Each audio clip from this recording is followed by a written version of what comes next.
Bonjour à vous, je suis le rabbin Jacques Milewski et bienvenue à notre émission Bereshit. Et nous allons, si vous voulez bien, nous entretenir d'un sujet dont je pourrais dire qu'il a fait fantasmer les historiens, les cinéastes. Il s'agit de l'Arche Sainte.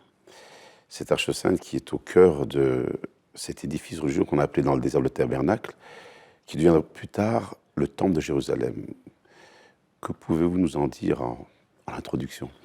Alors d'abord, cette Arche Sainte, on peut aussi la trouver dans toutes les synagogues du monde entier. Et en fait, cette Arche Sainte constitue comme une réplique de l'Arche Sainte qui se trouvait dans le sanctuaire.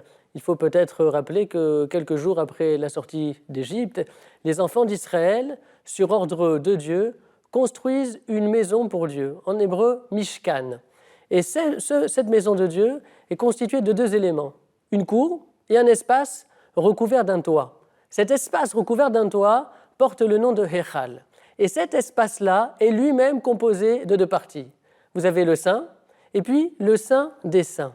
Dans le Saint, il y a trois mobiliers extrêmement importants pour le fonctionnement du temple. Le candélabre à 7 branches, la table d'or sur laquelle sont posés les 12 pains de proposition et enfin l'autel des parfums. Ça, c'est dans le Saint, en hébreu le Kodesh. Et puis vous aviez le Saint des Saints, le Kodesh à Kodashim. Alors peut-être juste préciser aussi que le Saint et le Saint des Saints étaient séparés par un rideau. Et dans le Saint des Saints, vous avez précisément cette Arche Sainte. Cette Arche Sainte qui contenait trois éléments également très importants dans l'histoire. D'abord, les débris des premières tables de la loi. Alors il faut rappeler l'épisode relaté dans l'Exode où il est question de Moïse qui descend de la montagne, tenant en main les tables de la loi, sur lesquels sont gravés les 10 commandements.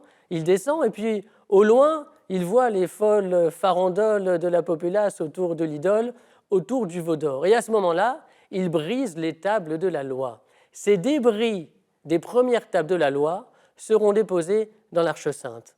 Un petit peu plus tard, Moïse monte de nouveau sur la montagne du Sinaï pour essayer d'obtenir le pardon, l'expiation pour la faute du veau d'or. Il redescendra avec des nouvelles tables de la loi. Elles resteront intactes, parfaites, et elles seront également déposées dans l'Arche Sainte. Et puis 40 années plus tard, en fait c'est à la fin de la traversée du désert, quelques instants avant sa mort, Moïse va déposer dans cette Arche Sainte le Sefer Torah, le rouleau de la Torah, le parchemin sur lequel il aura gravé ce qu'on appelle le Pentateuque, les 5 livres de Moïse, sous la dictée de Dieu. Et donc, on comprend que si chaque synagogue constitue un temple en miniature, l'Arche Sainte, elle, est-elle une réplique de l'Arche Sainte du sanctuaire, et c'est donc tout naturellement qu'elle contient les Sifrei Torah, les rouleaux de la Torah qui constituent finalement le bien le plus précieux du peuple juif.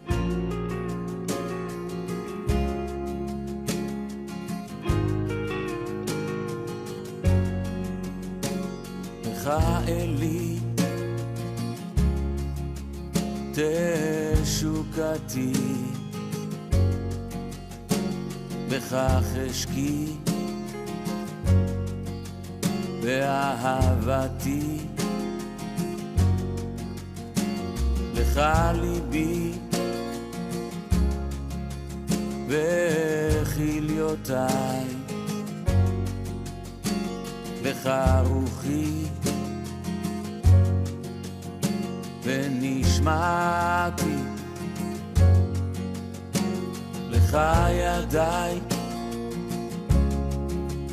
לך רגליי וממחי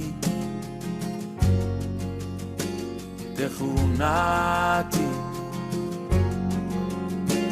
לך עצמי לך דמי ואורי עם גווייתי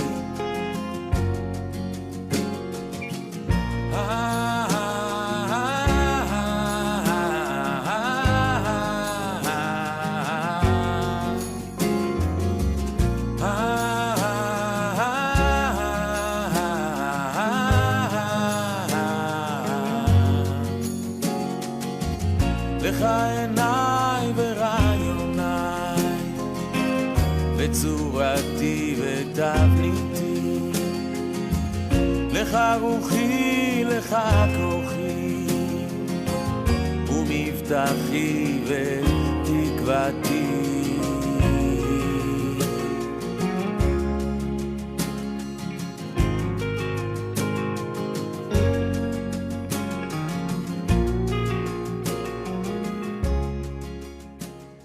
Et voilà donc qu'un jour, hélas, ce temple de Jérusalem va être d'abord détruit par Nabuchodonosor, et puis il y a maintenant à peu près 20 siècles, le second temple de Jérusalem va être détruit par les Romains, et c'est l'exil. L'exil veut dire que le peuple d'Israël est arraché à sa terre, et un des plus grands drames, ce n'est pas seulement la destruction physique de ce temple, mais c'est la perte de repères que le temple a constitué comme le cœur de l'activité religieuse, des prières, des sacrifices, de ces retrouvailles 3 fois par an pour les 3 fêtes de pèlerinage comme un lieu de ressourcement.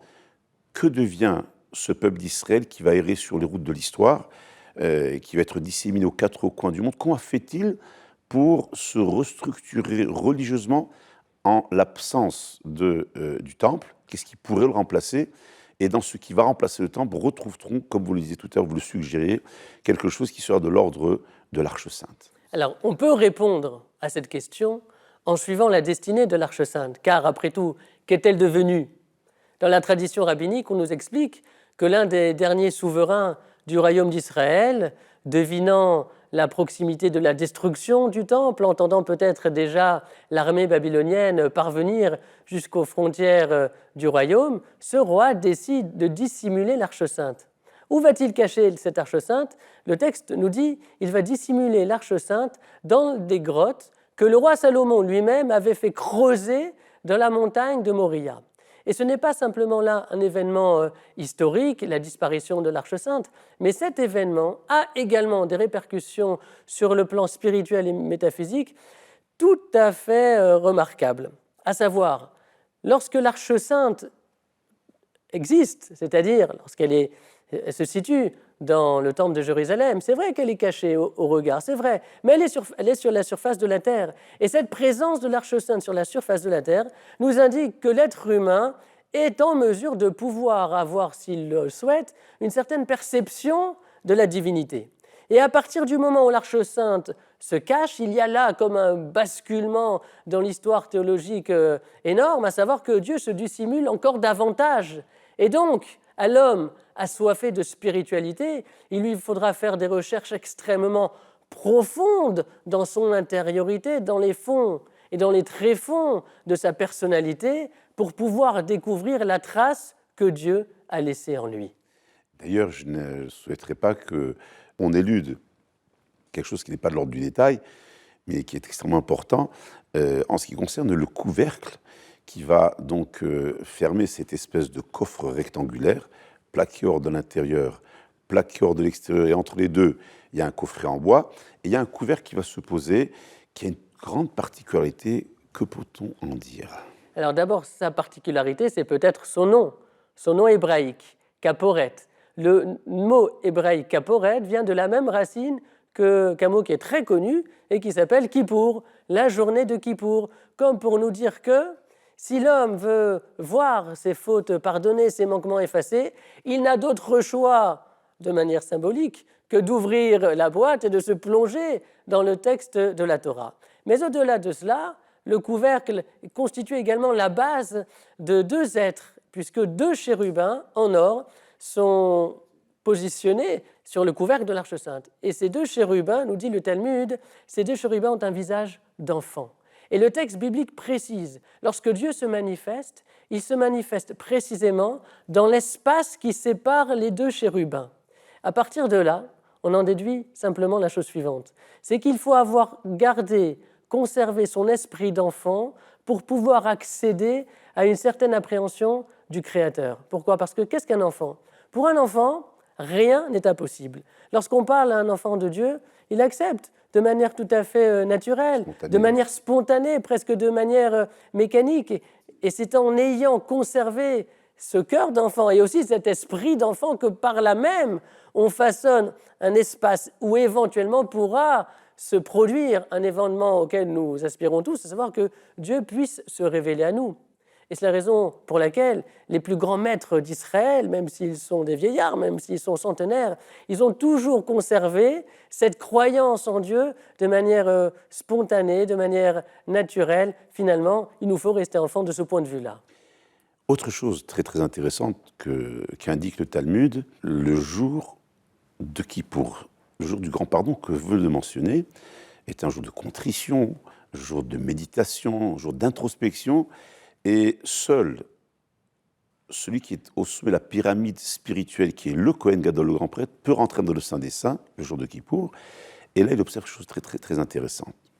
Le Talmud dit que les visages de ces chérubins témoignaient ou pas du lien entre Israël et son Créateur. Si les visages des chérubins se regardaient, il y avait une adéquation, elle n'était que la traduction d'une adéquation entre Dieu et le peuple d'Israël, et si les visages étaient détournés, c'est une sorte de rupture, une sorte de césure entre le naturel qu'Israël devait entretenir avec son Créateur. Et plus loin que cela, souvenons-nous de ce que dit le traité talmudique de Yoma, consacré à Yom Kippour, lorsque les ennemis d'Israël sont rentrés au moment de la destruction du temple, dans quelle situation les visages étaient-ils ? Oui, les deux chérubins se regardaient. Et par là, il y a déjà l'annonce de la reconstruction à venir, du rétablissement des liens entre Dieu et le peuple d'Israël, parce que la destruction du temple de Jérusalem ne signifie pas la fin de l'histoire. C'est une étape qui est appelée à en précéder une autre. Dans quelle direction sont normalement construites nos synagogues ? Y a-t-il une direction désignée par la loi ? Les synagogues sont en principe orientées vers Jérusalem, c'est-à-dire vers cet espace où sur la montagne de Moria se trouvait le temple de Jérusalem. C'est un espace de révélation, c'est un espace de manifestation divine. On a omis de préciser la dénomination hébraïque de l'Arche sainte. En hébreu, c'est Aaron HaKodesh. Aaron, en hébreu, c'est une armoire. Mais les commentateurs ont fait observer que la racine du mot Aaron, c'est le mot or. Or, c'est la lumière. Donc, l'Arche sainte est un espace de lumière, un espace lumineux. Et ensuite, on dit Arche sainte. Kodesh, c'est saint. Alors d'habitude, on explique que saint, c'est sanctifié, c'est consacré. Mais en réalité, la traduction exacte de Kodesh, c'est quelque chose qui est radicalement différent, distinct. Et donc, en fait, le Aaron HaKodesh, c'est un espace d'une révélation, d'une lumière qui dépasse complètement le monde, c'est-à-dire la lumière divine qui ne correspond pas à notre manière de penser et de fonctionner. Le lien avec Dieu ne peut être que paradoxal. Parfois, le rideau est ouvert et parfois, il est fermé, mais il est là et nous savons très bien que derrière le rideau, même si celui-ci est fermé, la Torah nous entend, la Torah nous écoute. Dans tous les cas, merci d'avoir ouvert le rideau sur une perspective, sur une réflexion. Merci, M. Rabbin Jacques Milewski, dont je rappelle que vous êtes un auteur prolifique, avec plus d'une vingtaine de titres. J'invite nos téléspectateurs à s'y pencher. Merci, chers téléspectateurs, de nous avoir suivis. Bon dimanche et à la semaine prochaine.